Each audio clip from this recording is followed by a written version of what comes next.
Now put last night's feature winner Ryan Gustin alongside on the front row. Gustin going to look to go back-to-back and remain perfect in that TriStar engine-sponsored number 19. This time off the exit of turn number 1 and 2. Everybody going to make it off the exit of 2, clean and green down the back chute as Tony Jackson Jr. leads the way this first time off turn number 4. How many times can you say stay perfect on the season this late in the year for Ryan Gustin? What a great run he had in the last race here at Lucas Oil Speedway, as he is now back into second. And last time Peyton Looney ran here at Lucas Oil Speedway, he ended up on his top. He was turned around on the initial lap, went backwards down the backstretch. A car got underneath the nose of that number 15. He ended up on his lid, unable to finish that race and get back in, of course, but a lot of work done to that 15 to make it race ready for tonight. Yeah, one heck of a short night and an early morning for the Atnet Motorsports Enterprises team of Looney as the first caution flies. Ready for the restart here at the Diamond of Dirt Tracks. Tony Jackson Jr. will take the immediate race lead. Ryan Gustin with the election to go to the bottom side on that restart. That puts Peyton Looney up on the top side, and Looney going to take advantage of that lane choice from that top side. He will dispose of Ryan Gustin, now set his sights on race leader Tony Jackson Jr. in the 56 machine down the front chute. So Raymond Merrill now to the inside of Ryan Gustin. That's a two-way battle back for third. Gustin on the high side. Merrill trying to find enough grip down on the bottom, a little bit of moisture, and that lead that Gustin has over Merrill now out to a 0.2 second advantage for third. But Gustin goes way high off of turn 4.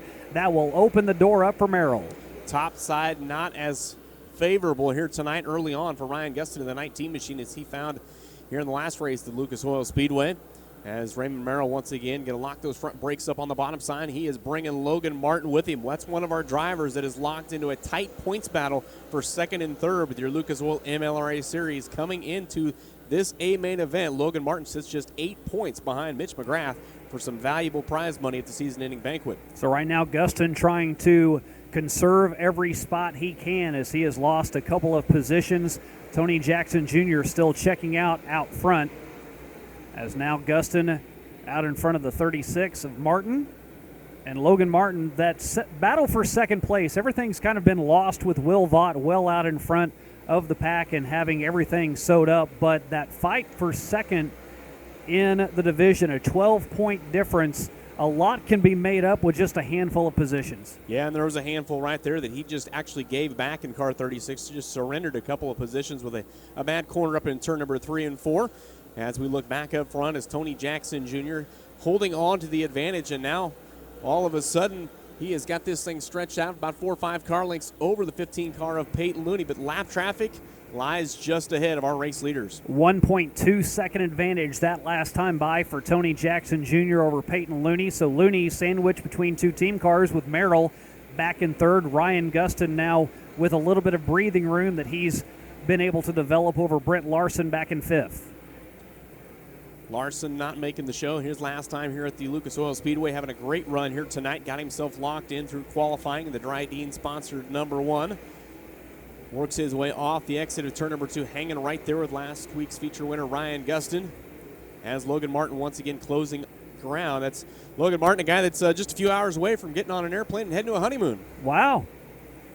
I'll bet he would like to celebrate in high style with a win after a good run here tonight, 40 laps in for this big payday, $3,000 to win. As you see, Gustin now with nearly a half a second advantage over Brent Larson back in fifth. Now, indeed, there is that lap traffic you mentioned. Tony Jackson Jr.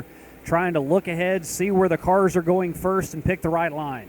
Jackson Jr. very fast on the bottom side of the speedway tonight, as he definitely begins to work his way through some heavy lap traffic, as now we've got Mason Oberkramer working around the 36 of Logan Martin, exchanging positions. But back behind him, teammate Raymond Morrell, car number 12, the driver out of Sallisaw, Oklahoma, firing out of the same stables as Tony Jackson Jr.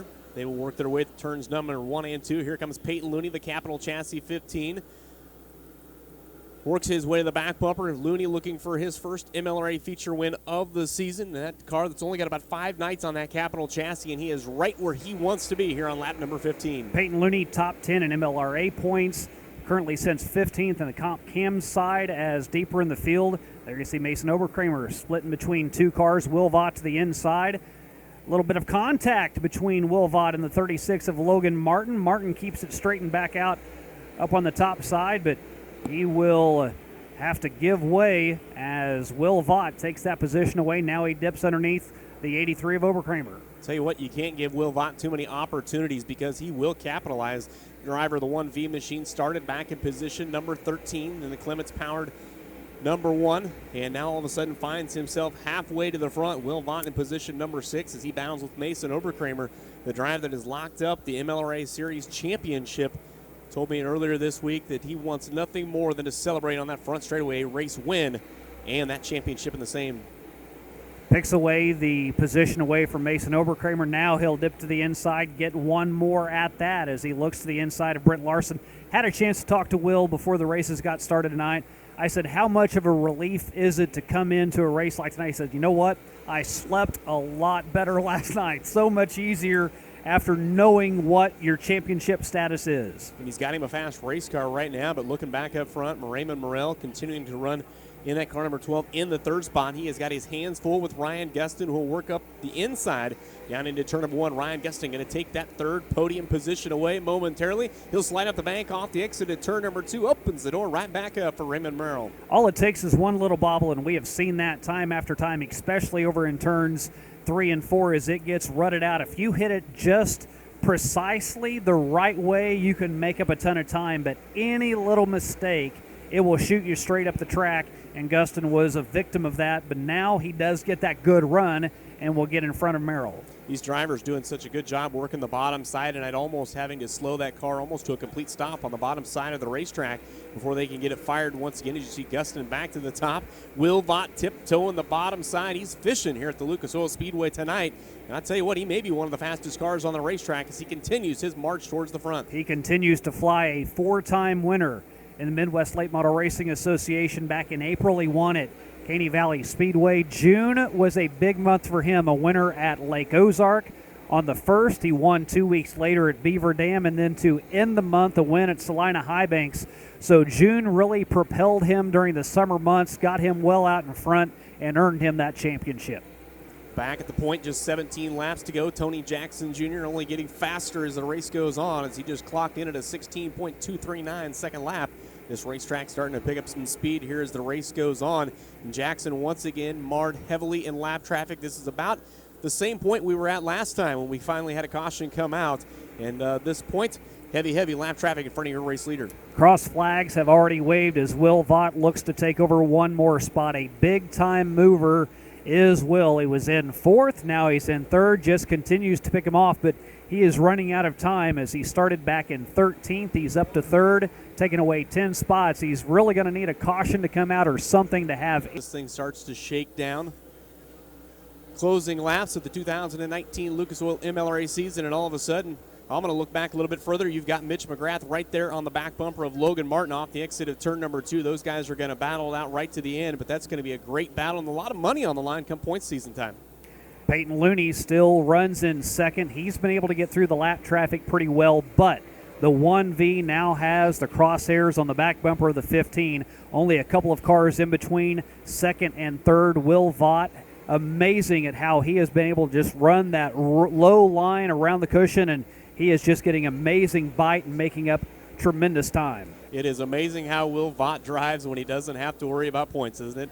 Just like we seen him a year ago, he cracked off 6 wins in his pursuit of the championship, falling 1 position short. This season, he is going to get it done. A 2-time series runner-up, already crowned the series champion and looking to try and crack it home with a feature win, but he has got a long way to go and only 6 laps to catch down with a 56 of Tony Jackson Jr.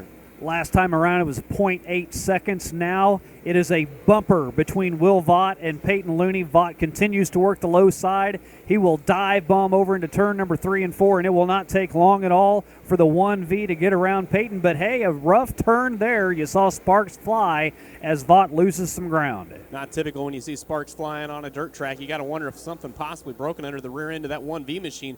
We'll have to keep an eye on Will Vaught as he falls a couple of car lengths behind Peyton Looney. He'll close up once again down here at the bottom side. A little bit choppy on the exit of turn number 4 as they see 4 laps to go in his pursuit of Peyton Looney for that runner-up position. He will work to the inside of Terry Phillips. The one thing about this dirt track is there is a concrete border around that lower rim. So maybe that's where the sparks came, and here comes Will Vaught, a hard charge again. Hard charge. Those two made a little contact here at the last time at the Lucas Oil Speedway that ended up in that 15 machine on its lid, but a great race and a great move right there by the 1V of Will Vaught. Closing laps, Tony Jackson Jr. looking to pick up his first MLRA win of the season here at the Diamond of Dirt Tracks.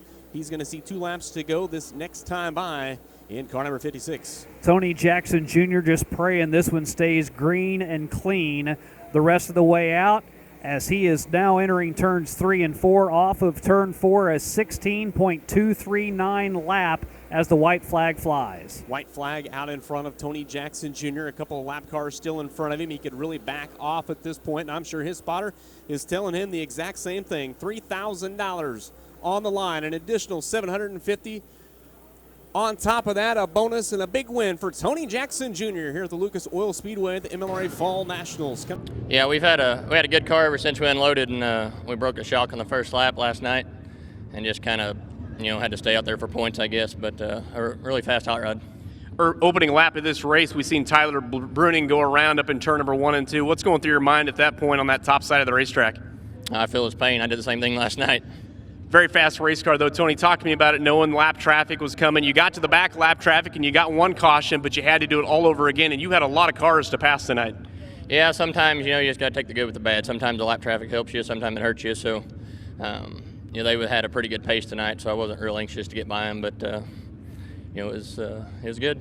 But the man right beside him, Ryan Gilmore, has been a hot shoe for a number of years as Dylan McCowan leads them across the start-finish line and off into turn number 1. 24 Ozark Golf Cars USRA B mods will roar to life, and Gilmore stays right with your pole sitter, Dylan McCowan. There's Andy Bryant in the 28. Bryant, a storied tradition as well, as he continues to be on a tear, a former national champion in this B mod division.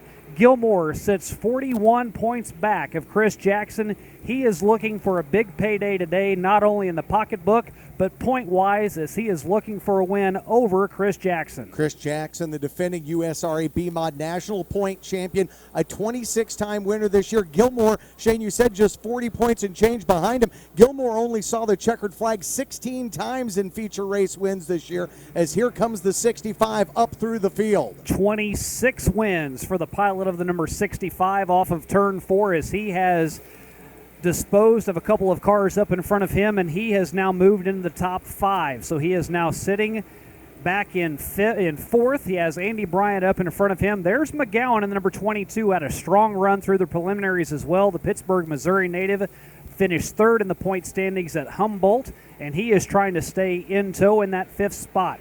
Back up in front. Back in 2nd is Dylan McCowan, holding his own with Andy Bryant right behind him. We mentioned Bryant, a former champion. He won it back in 2015. He was the youngest ever USRA B-Mod champion. He followed that up in 2016 as the B-Mod Ironman champion, and he will now look to the outside of Dylan McCowan in the 8 as McCowan just bounces over into turn number 2. That opens the door for Chris Jackson on the inside. Jackson dives to the bottom of the track inside of Dylan McCowan. McCowan goes up in the middle through 3 and 4, and Andy Bryant is around the 8, and now 2 is the 65 of Jackson.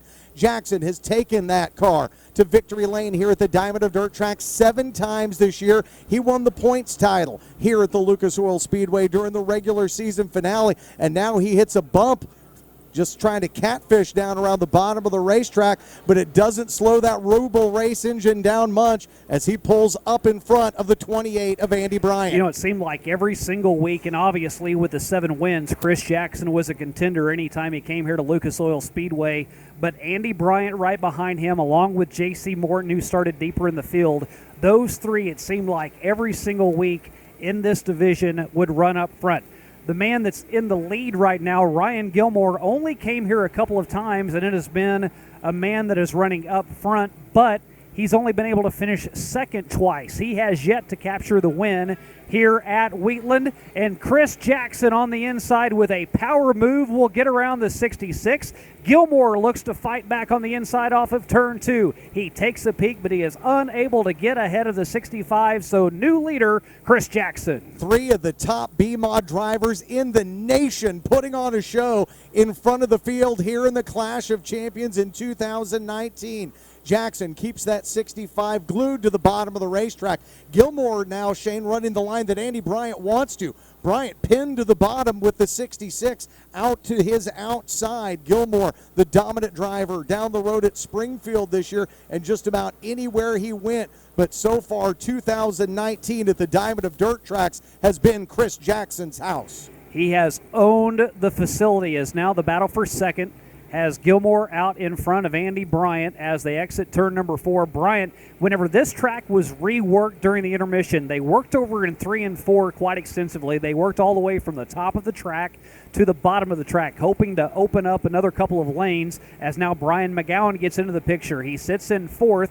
He is right on the tail of Andy Bryant. Brian McGowan trying to make some hay. Whenever he was here earlier in the year, he led nearly every single lap until J.C. Morton passed him on the very final turn, taking a win away from the number 22. He is looking for redemption tonight. J.C. Morton, one of the better drivers of this racetrack week in and week out as part of the Big Adventure RV Weekly Racing Series. He is currently mired back in 10th, having only advanced 3 spots so far in the first 10 laps. McGowan to the inside of Dylan McCowan. McCowan runs all the way up on that top side. He started up on the pole after 2 very, very strong heat races to set himself up with that top position. Whenever he ran in the heat races, not only did he win, but he moved up 3 spots in one, moved up 5 spots in the other, and that is the big difference whenever it comes to passing points. You see McCowan with a C, McGowan with a G. Doesn't always sound like you get it quite right when it all runs together, but right now they are racing hard side by side, and it'll be the sophomore from Skyline High School that gets out in front of the red and yellow 22 as he continues to work the middle of turns 1 and 2. So we talk about him being a youngster in the number 8. You go back to the number 36, he's even younger, 14 years old. That is the native from Mankato, Minnesota, Jaden Larson, piloting the 36K.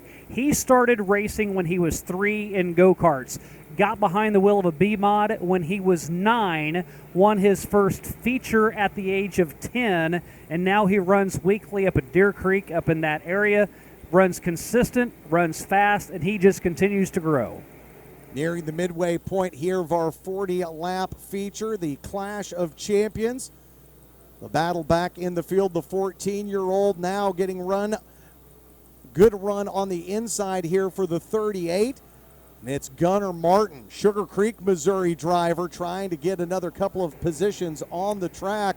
But all the while, Shane, Chris Jackson trying to extend his lead over Ryan Gilmore in the 66. Good group of cars there is the 18 of J.C. Morton. He's a regular here at Lucas Oil Speedway, started all the way back in 12th.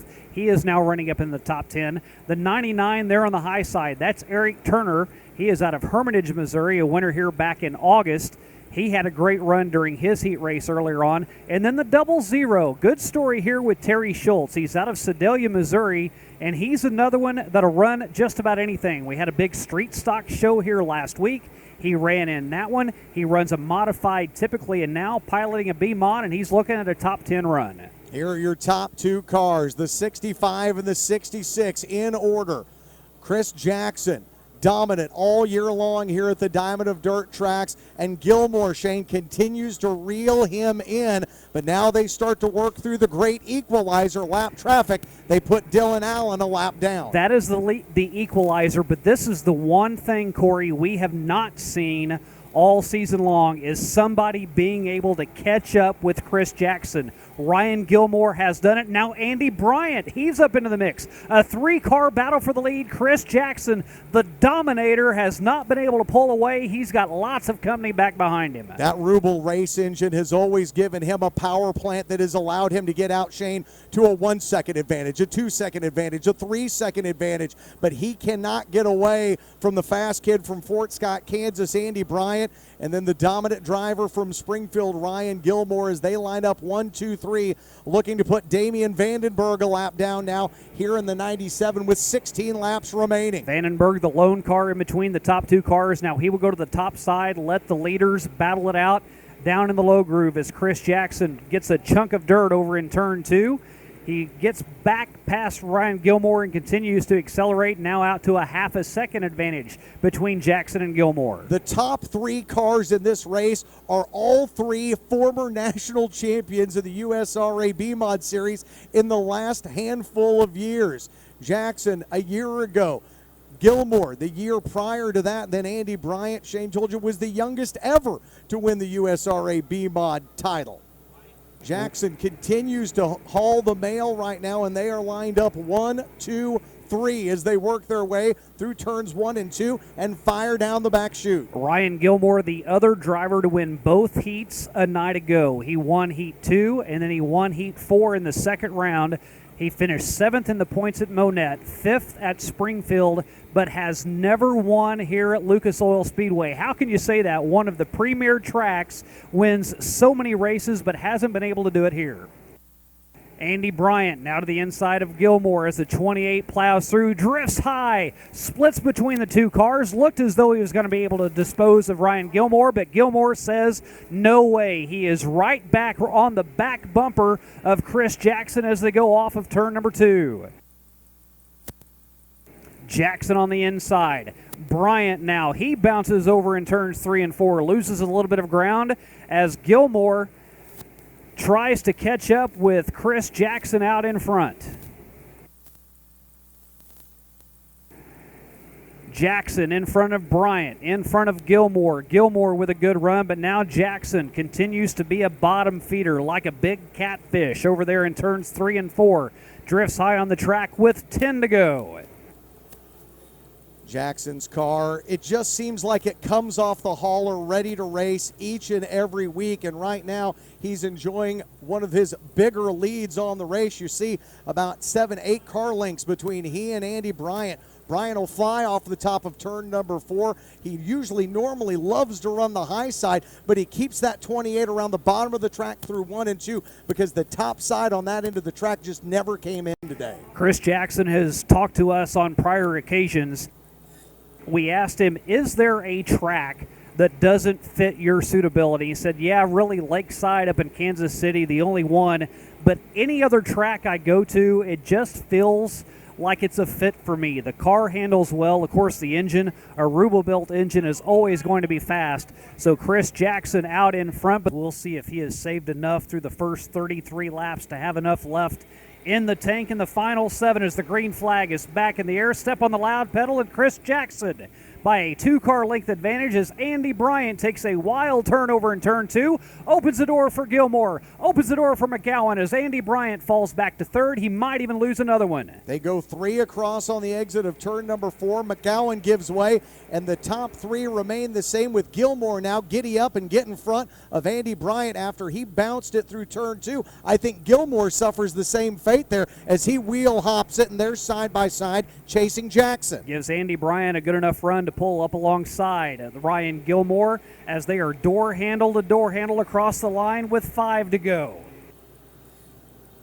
Tough go down on the inside of turns 1 and 2. You see those cars just shake, rattle, and roll as they exit the turn, and Ryan Gilmore with a car length advantage. Same thing, just bounces around in 3 and 4 as the off of turn 4. Step down on the accelerator, and Chris Jackson gets off to a good restart as they battle side by side back behind him between Bryant and Ryan Gilmore. And Corey, as you mentioned during the last break, Chris Jackson, now that he is in clean air and he does not have lap traffic, was starting to check out from the crowd. He had almost a second of advantage before the debris caution, and now he jumps out. But Gilmore and Bryant will not go anywhere. They stay side by side. Bryant gets a good push down the backstretch, and he will take it in hot to 3 and 4 and try to catch up to the backside of the 65. Took it in way too hot. He climbs turn 4, nearly goes over the edge, and he will do the same thing over in turns 1 and 2. He's looking for that run off the turn, and there it is. He is able to pull right up on the back bumper of Chris Jackson. Now he looks to the outside, drifts high over to turn 4 again. Jackson stays low, tries to stay into enough tacky moisture down on that low part of the track to get that grip to stay out in front. Bryant up top again. Now comes Gilmore. Ryan Gilmore loses some ground off of turn 2 as he hits the ruts. He drifts high on the track. That allows Chris Jackson to gap the field again. Bryant goes up to the high side of the diamond of dirt tracks where he has turned so many laps trying to find the run that he can get to pull up alongside the 65 of Jackson, that factory 56 race car with a Rubel Racing engine under the hood. Jackson always says that Lucas Oil Speedway is a horsepower track, and he has got it and then some as he fires down the straight and sees the white flag. 3/8 of a mile left for Chris Jackson. He was denied here at Lucas Oil Speedway last year from winning this event, but this year he comes in. He wins the championship at the track. He's out in front in the 2019 Points Championship. The champ is here. The champ is here. Chris Jackson wins the Clash of Champions. Yeah, I got to thank all the guys that work on the car, the Medley boys, Jim, Jared, and Jordan. Jared brought his family along, and I've got family here, and my wife comes with me, and we have a lot of fun in the pits, despite all the stress. We come in, I feel like, with a target on our back, and I just wanted to do what we normally do, and man, I fell right back on that start, and I couldn't get it together. And then I finally just started making laps and got to the lead. And when I was passing that black lap car, something happened, and it started popping and carrying on, and it finally cleared out, but it's got a dead miss in it. And I was just holding it on the floor the last 15 laps, and it picked up a little bit of vibration. And I feel sorry for the motor, but I feel like we needed to win, so here we are. Well, that Rubel Racing engine definitely brought you to victory lane. Take us through the last few laps with Andy Bryant, Ryan Gilmore. Behind there on the restarts had to be which way do you go? Had to be a hard decision on go low or go high. Right. I punish a motor. You know what I mean? I'm hard on one, and this motor's what we like to call lapped out. But, man, we only got a couple more races, so we're just trying to make it through. And everything was going fine with no cautions, and then that caution come out, and I just knew it wasn't going to take off right, you know what I mean? So normally on a restart, I'll start it real slow because Jim built such a good motor, I can take off from almost a dead stop, and I decided since it wasn't running right, I'd keep my momentum up a little bit on the restarts, and I thought they'd be coming, but I couldn't help but look in the Megatron up there a few times and notice that they just weren't right on me. So I just had to keep doing the same thing over and over again. But I hope the motor ain't too bad. We got races to go to this next weekend. So